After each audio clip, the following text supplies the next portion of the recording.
My father cleared his throat and said it like it was settled law. My inheritance was going to my brother.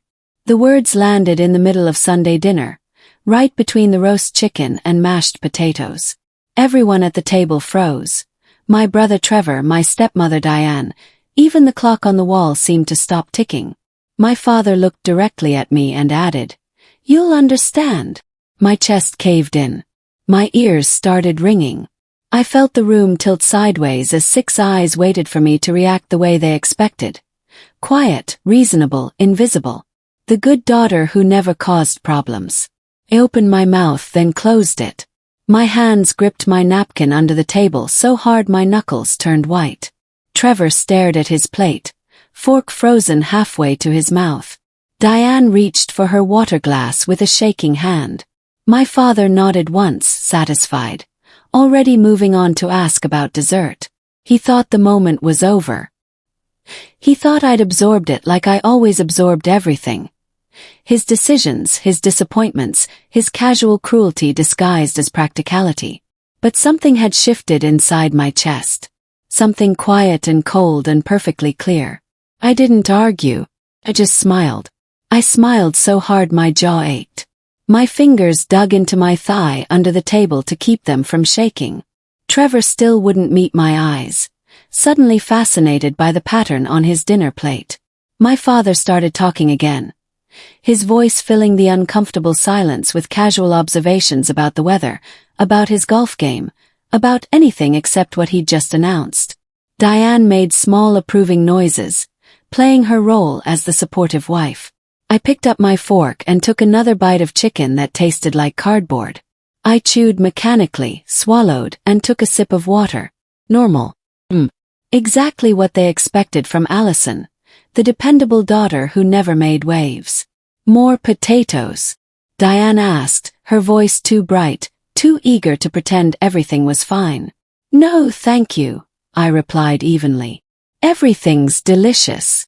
My father glanced at me, a flicker of something, relief, satisfaction, crossing his face. He'd been worried I might cause a scene. He'd prepared himself for tears or anger or dramatic pronouncements. Instead, I was giving him exactly what he wanted: compliance, acceptance, understanding. The tension at the table eased slightly. Trevor finally looked up, his expression cautiously optimistic. Maybe this would be easier than he'd feared. As my father launched into a story about his week, a single thought landed in my mind with perfect clarity. He thinks I'll absorb this like I always do. He thinks I'll go home tonight, feel hurt for a while, maybe cry alone in my apartment and then move on. He thinks I'll understand that Trevor needs it more, that I'm doing fine on my own, that this is just practical family planning. He'd counted on my reasonableness, my independence, my lifelong pattern of not asking for more than I was given. And why wouldn't he? For 34 years, I'd been exactly that person. The daughter who helped without being asked, who solved problems quietly, who never demanded attention or recognition or a fair share of anything. I'd made it easy for him to overlook me. I'd practically trained him to take my cooperation for granted. But sitting there, watching him laugh at his own joke while Trevor forced a smile and Diane refilled wine glasses, I made a decision. I decided to let him believe exactly what he'd always believed. That I was fine. That I understood. That nothing had changed. Because the truth was, everything had changed. I just wasn't going to tell him that yet. My name is Allison Carter. I'm 34 years old, and until that Sunday dinner, I'd been the dependable daughter my entire life. The one who didn't cause trouble, didn't ask for more, didn't push back when things felt unfair. My mother died when I was 12, leaving my father with 2 children to raise alone. I tried to make things easier for him. I'd helped Trevor, who was 7 years younger. I'd learned to cook and manage a household. I'd gotten scholarships for college so he wouldn't have to pay full tuition. I'd built a successful career in project management, bought my own condo, and never asked my father for financial help. Meanwhile, Trevor had drifted through his 20s, 3 different colleges, 5 different jobs, a failed business venture that cost my father $30,000. Trevor was 31 now, still living in my father's guest house, still figuring out what he wanted to be when he grew up. And now Trevor was getting my inheritance. All of it. The house my mother had loved. The savings account she'd contributed to before she died. Everything. Because I'd understand. That role, the understanding daughter, the responsible one, the one who didn't need anything, ended that night. I left my father's house at 8:30, hugging everyone goodbye with the same warmth I always showed. "Thanks for dinner," I told Diane. "Drive safe," my father said, already turning toward the television. Trevor walked me to my car, hands shoved in his pockets. "Hey, he started then stopped. I waited, keys in hand.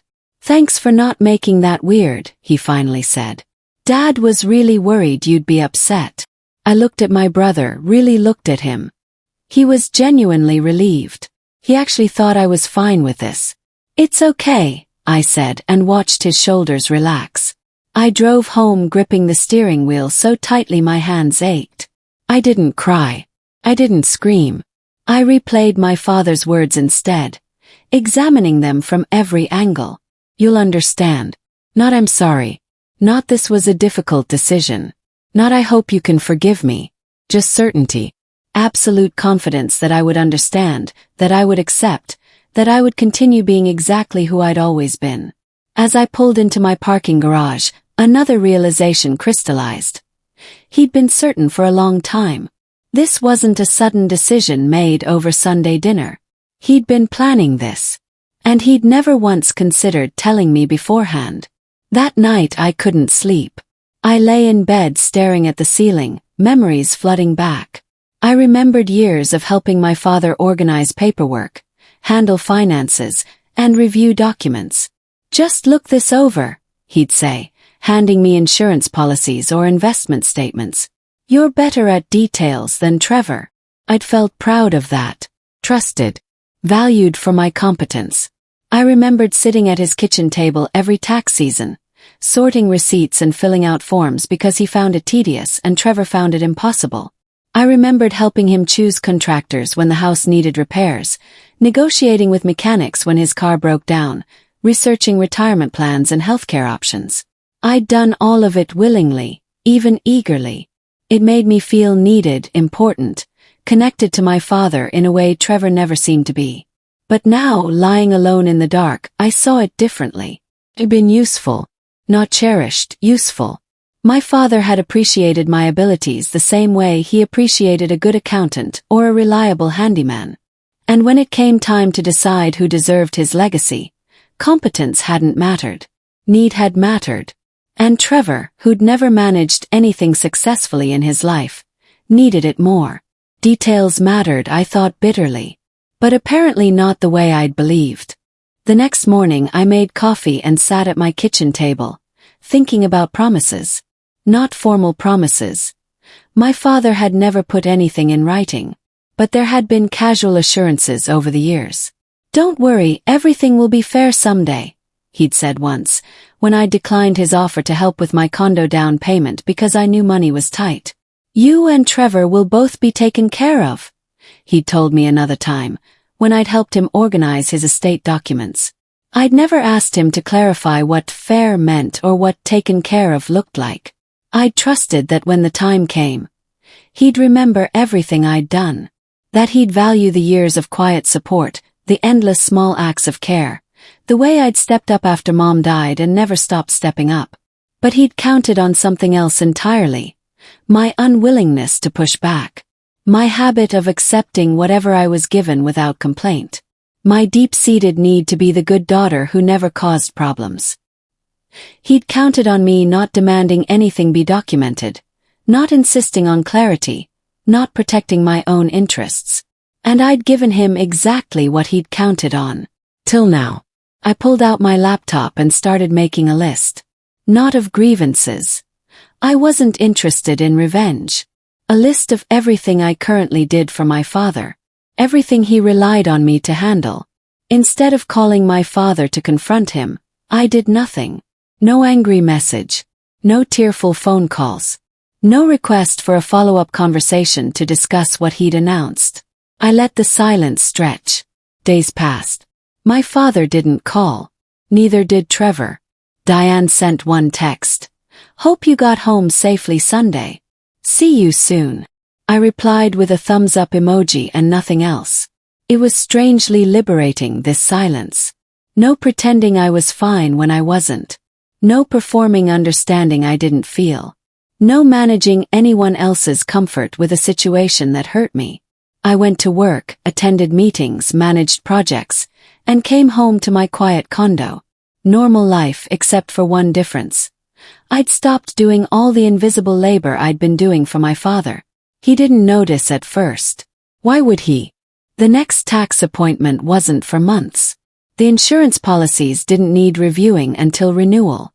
The small, steady current of my support was so constant he'd stopped registering it was there. But I'd already stopped swimming upstream. I'd pulled myself out of the water entirely. And I waited to see how long it would take him to realize he was drowning. I spent evenings going back through old documents I'd once handled automatically. This time I read them slowly, carefully. I noticed patterns I'd missed before. My father had set up automatic payments for several bills years ago, after I'd researched the best options and walked him through the setup. He'd reorganized his investment portfolio, based on strategies I'd suggested and companies I'd vetted. He'd refinanced his mortgage at a better rate, because I'd found the lender and explained the terms. None of it was officially mine. I'd never been given power of attorney or named as a trustee or put on any accounts. But in practice, I'd been managing significant pieces of his financial life for over a decade. Authority without recognition, I realized. Responsibility without reward. I'd been his unpaid financial advisor, his personal assistant, his problem solver. And he'd valued that labor so little that giving my inheritance to Trevor had seemed perfectly reasonable. 'Cause I was doing fine. I didn't need his money. I'd proven that by being so capable, so independent, so completely self-sufficient. My competence had become the justification for my exclusion. The bitter irony wasn't lost on me. By being exactly the daughter he'd raised me to be, I'd made it easy for him to give everything to my brother. The pattern became crystal clear. My brother had been protected from responsibility his entire adult life. When Trevor dropped out of his first college, my father paid for a second one. When Trevor quit his third job, my father covered his rent until he found another. When Trevor's business failed, my father absorbed the debt and told him failures were learning experiences. Trevor had been given endless chances, infinite patience, and zero consequences. Meanwhile, I'd been given responsibility. Not protection, responsibility. When I struggled in college, I was told to figure it out. When my first job didn't pay well, I was told that's how you build character. When I asked for help moving into my condo, my father was busy that weekend. I'd learned early that asking for help meant being a burden. That needing support meant being weak. That the only way to earn my father's approval was to not need him at all. And I'd succeeded brilliantly at not needing him. So now, when he decided who deserved his estate, the decision was easy. Trevor needed protection. I needed nothing. But here's what my father had never considered. Stability is power. The systems I'd built, the knowledge I'd accumulated, the quiet competence I'd demonstrated for years, all of that was power. And I was about to stop sharing it. I stopped reminding my father about deadlines. When his property tax due date approached, I didn't send my usual text. When his car registration needed renewal, I didn't mention it. When his homeowner's insurance was up for review, I stayed silent. These were small things, routine tasks he'd come to rely on me to flag. But I didn't remind him, just in case, anymore. I wasn't his calendar. I wasn't his alarm system. I wasn't his safety net. 2 weeks after the Sunday dinner announcement, my father's property tax payment was late. He got a penalty notice. He called me irritated. "Did you know about this?" "About what?" I asked, genuinely curious which deadline had caught him first. "The property tax. There's a late fee." "Oh, that's unfortunate." Silence on his end. He was waiting for me to apologize, to explain, to promise to be more careful next time.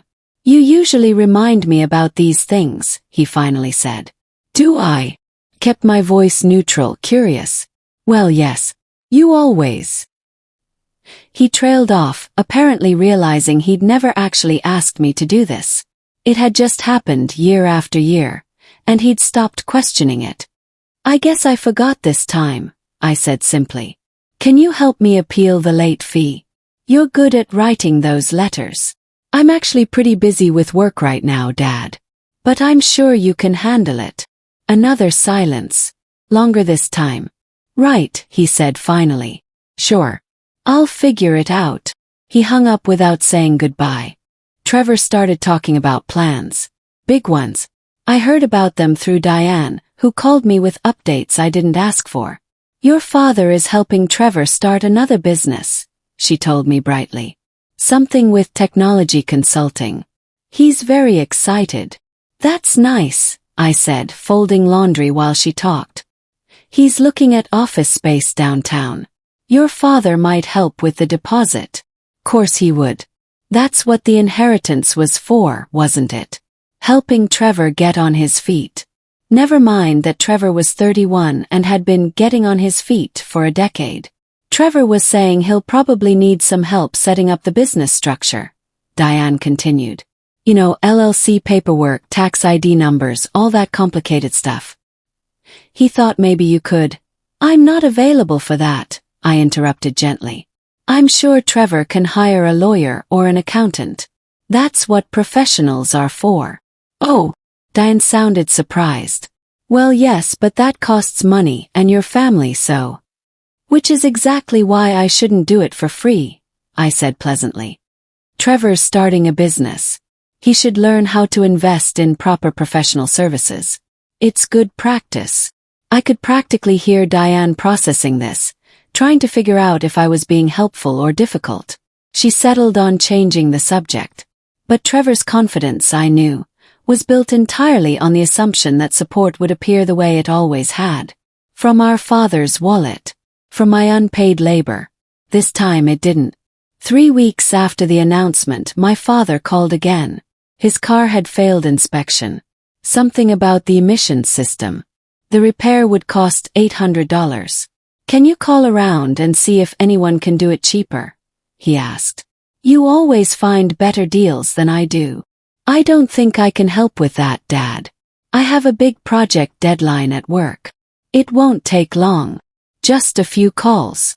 If it won't take long, then you should be able to handle it yourself. The silence that followed was different from before. Harper. What's going on with you? He asked finally. Nothing's going on. I'm just busy. You're acting differently. Ever since that dinner. He stopped, apparently realizing he was about to mention the exact topic we'd been avoiding. Ever since you announced you're giving my entire inheritance to Trevor, I finished for him. My voice was calm, factual, not angry. Allison. His tone shifted to patient disappointment. I thought you understood. I do understand, Dad. I understand perfectly. I'm just applying that understanding to my priorities. Meaning what? Meaning I'm focusing on my own life instead of managing yours.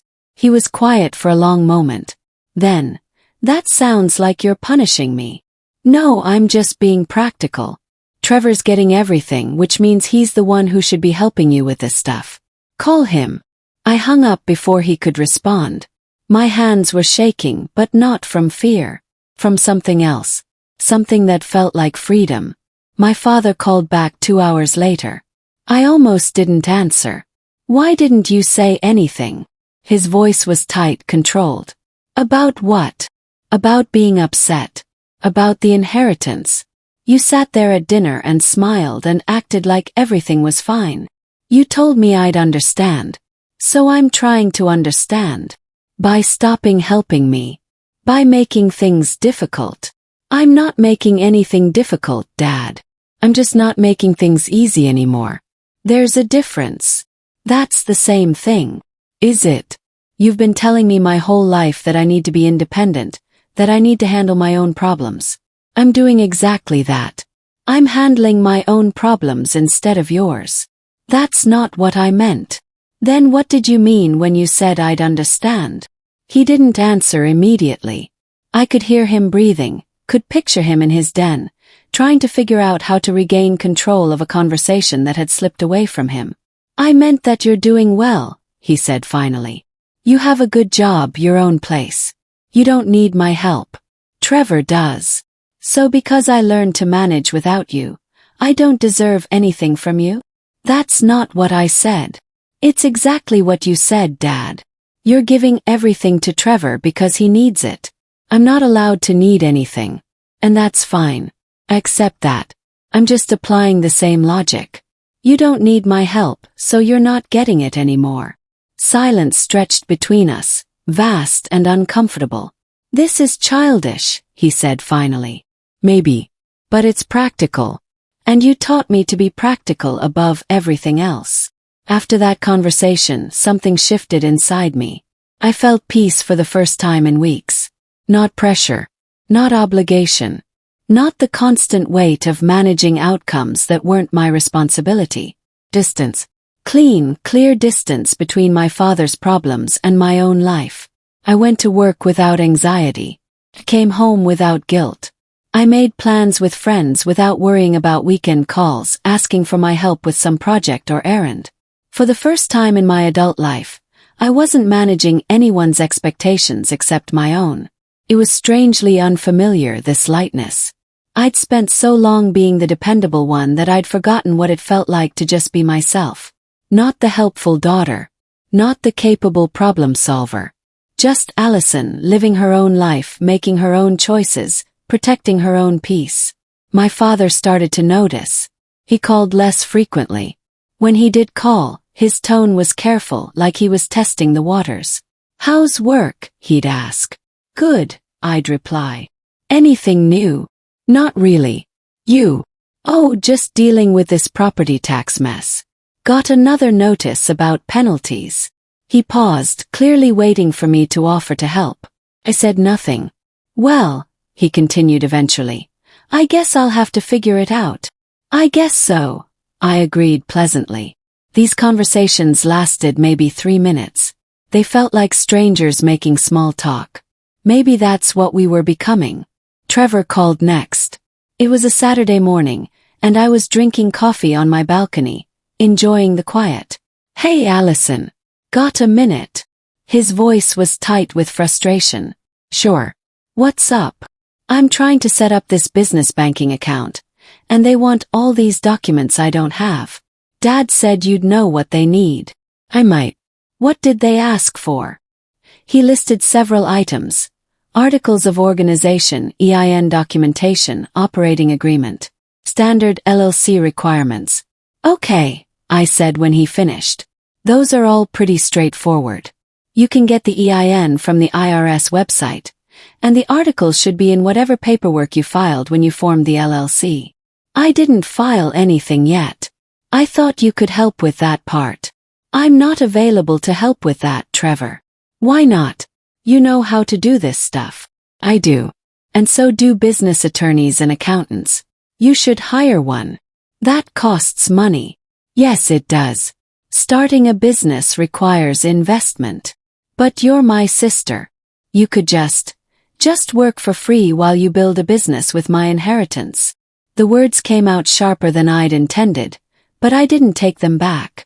Trevor was silent. Dad said you were being weird about the inheritance thing, he finally said. I'm not being weird. I'm being consistent. You're getting everything, so you need to learn how to manage everything. That includes paying for professional services. 2 days later, my father called again. This time his voice was quieter. Worried. Something came up, he said without preamble. The life insurance policy. There's an issue with the beneficiary designation. The company sent a notice saying it needs to be updated, but I don't understand what they're asking for. My stomach tightened. This was serious. Life insurance beneficiaries weren't something to ignore. What kind of issue? Ask carefully. Something about outdated forms. They're saying the designation I have on file might not be valid anymore because of some law change. They need new paperwork. Closed my eyes. I'd helped him review those policies 3 years ago. I told him then that he should update the beneficiary forms to comply with new regulations. He'd said he'd get to it. He never had. Dad, I mentioned this to you before. Back when we reviewed all your policies. You did. Yes. I told you the forms needed updating.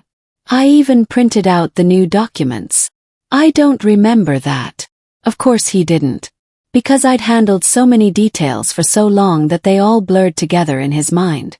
Well, you'll need to contact the insurance company and request current forms. They'll walk you through it. Can't you just handle this? It's complicated. No, I can't. Allison, this is important. This affects the whole estate. I know. That's why you should have dealt with it when I mentioned it 3 years ago. That wasn't my responsibility. The words came out firm, clear, final. My father sputtered. What do you mean that wasn't your responsibility? You're the one who reviews these things. No, Dad. I was the one who volunteered to help review them. As a favor. Not as an obligation. That's splitting hairs. Is it? Because you've been very clear that I don't have an official role in your estate. I'm not a beneficiary. I'm not a trustee. I'm nothing legally. So legally, I have no responsibility for any of this. So you're just going to let things fall apart. I'm going to let you handle your own affairs. Like you've been telling Trevor he needs to do. Like you told me I needed to do when I was 22 and struggling. His voice tightened with anger. This is completely different. How? Because I'm your father. Because family helps each other. You're right, Dad. Family should help each other. Family should also treat each other fairly. Respect each other's contributions. Value each other's time and effort. But apparently that's not how our family works. I can't believe you're doing this over money. I'm not doing this over money. I'm doing this because you made it crystal clear where I stand in your priorities. Last in line. Least important. Not worth considering. So I'm adjusting my behavior to match your assessment. The line went quiet except for his breathing. When he spoke again, his voice shook. You're being difficult. This isn't like you. No, Dad. This is exactly like me. You just never bothered to notice. That call ended badly. My father hung up while I was mid-sentence, something he'd never done before. Part of me felt guilty. Part of me felt liberated. The guilt was familiar. 34 years of conditioning to put his needs first, to smooth things over, to be the easy daughter who didn't cause problems. The liberation was newer, fragile, but growing stronger each day. An hour later, my phone buzzed with a text from Trevor. Dad says you're refusing to help with important stuff. What's going on? I stared at the message for a long moment, then typed. Dad said I'd understand why he gave you my entire inheritance. I'm understanding by letting you handle the responsibilities that come with it. Trevor's response came fast. That's not fair. I almost laughed. Neither is giving one child everything and expecting the other child to keep working for free. But here we are. 3 dots appeared, disappeared, appeared again. Finally. You're really going to make this a thing? I'm not making it anything. I'm just stepping back. You'll understand. I used my father's words deliberately. Felt like closing a circle. Trevor didn't respond after that. I set my phone down and made dinner, moving through my quiet kitchen with a strange sense of calm. Something was ending. I could feel it. The old patterns, the old roles, the old version of myself that tried so hard to earn love through usefulness. All of it was ending. And I was ready. Over the next month, my brother's situation grew worse.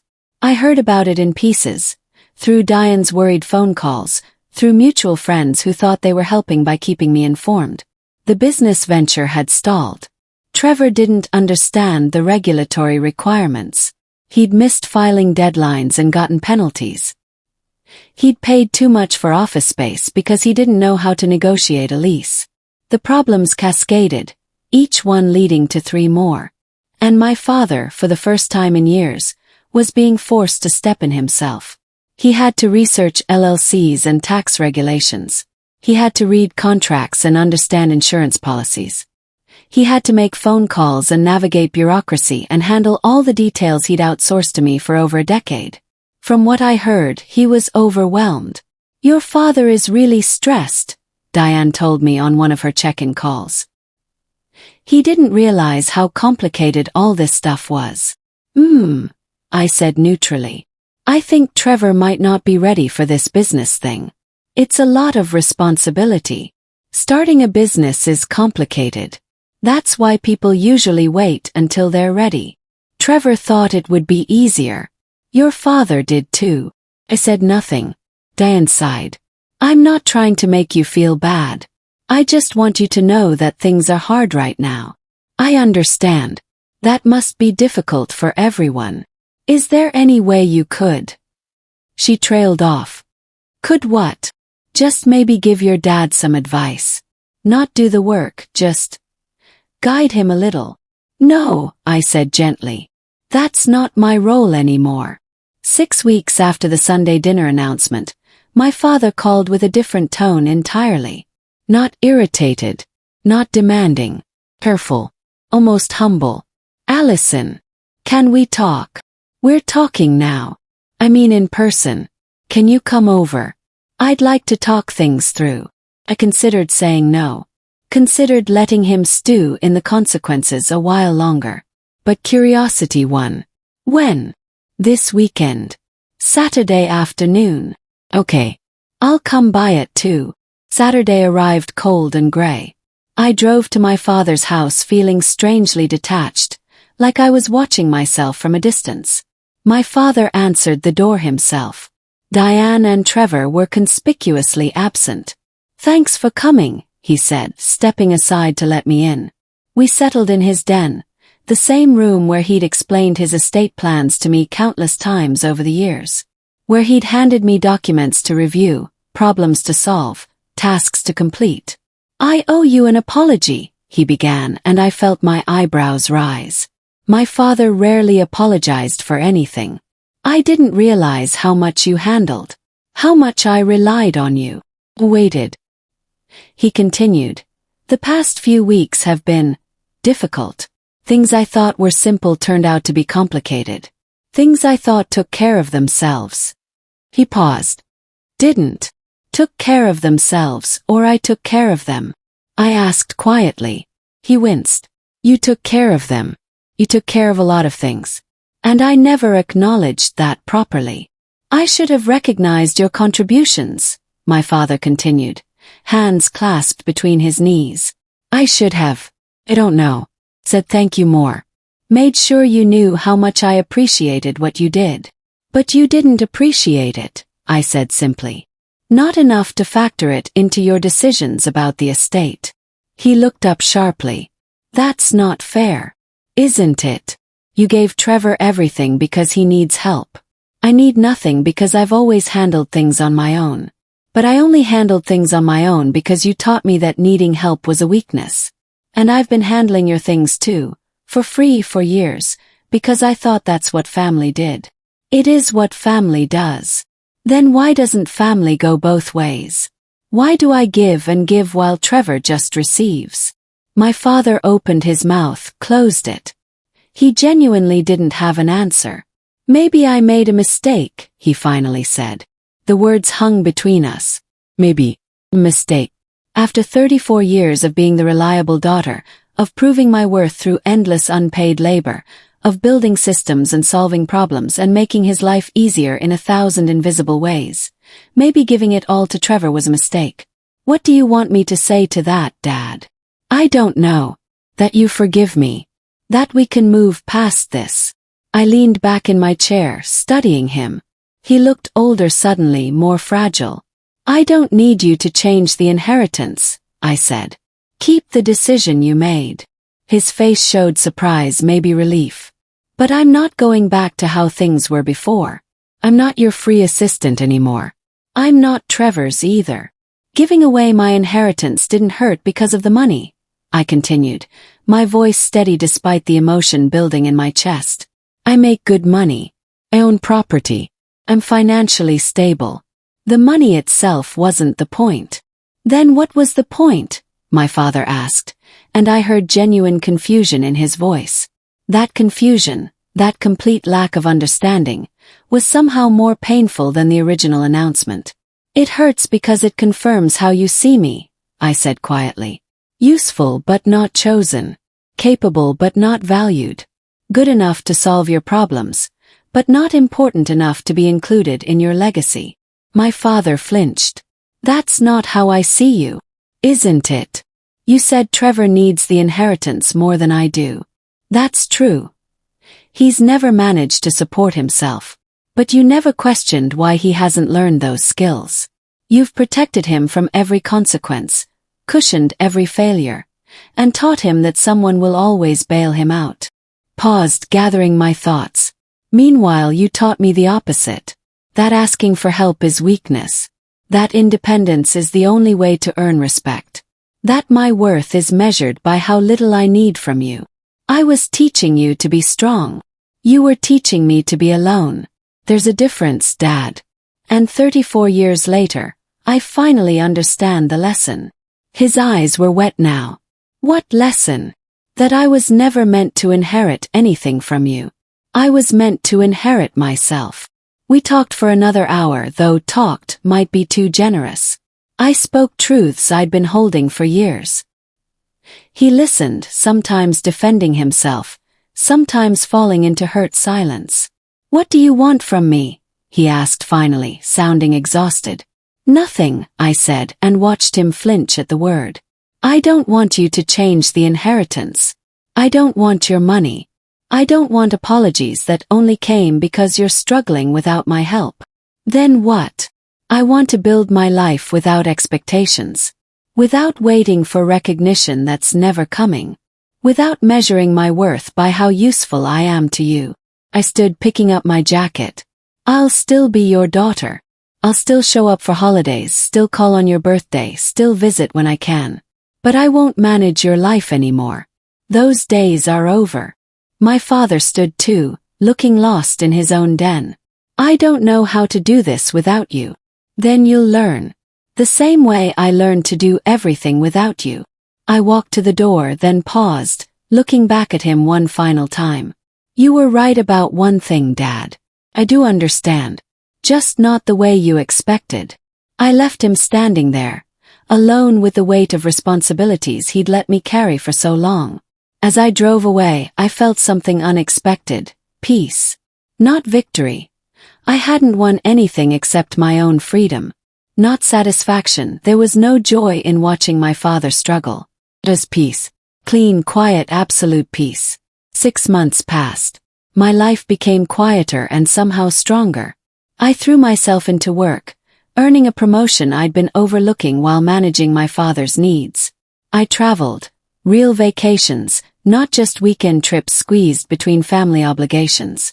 I started dating someone who valued my time and never made me feel like I had to earn their affection through usefulness. My father struggled.